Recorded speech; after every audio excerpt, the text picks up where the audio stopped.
大家好，我是小青。大碗里放入200克面粉、2个发酵粉、2克食盐、1个五香粉。先把里面的材料混合均匀。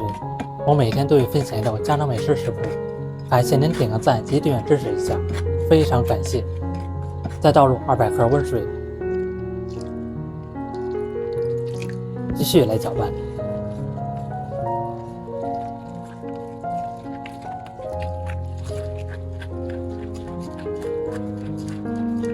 一直攪拌到粘稠一點的麵糊就行，放一旁發麵30分鐘。準備把小蔥切到很花，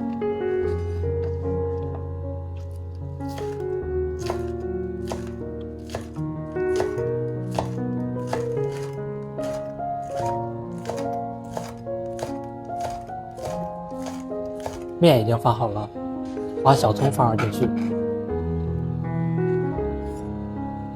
再倒入一點食用油，來把食材都混合均勻。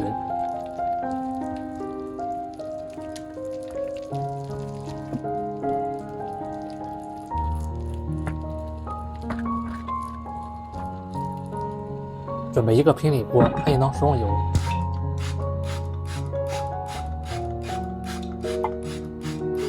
再倒入麵糊，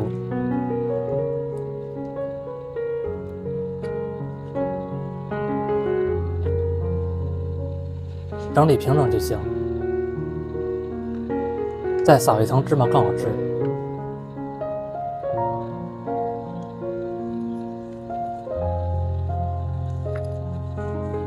下面開火，全程使用小火慢慢烙，表面噴1層食用油鎖住水分。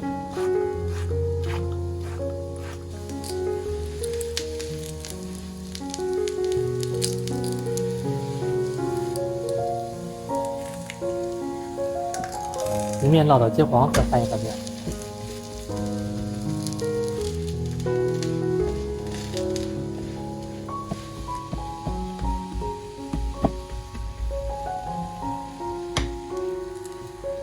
大概需要15分鐘左右，把兩面一直烙到金黃酥脆就可以了。聽一下，非常的酥脆。再切成小塊。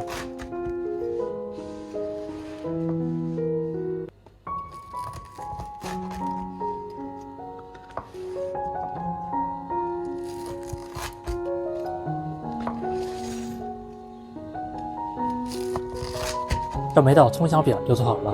吃起來的口感，外面是酥酥的，裡面鹹香暄軟。因為是發麵的，放涼了也不硬。做法簡單易學，喜歡吃就趕快收藏起來試試吧。感謝您的訂閱支持，我們下期食譜再見。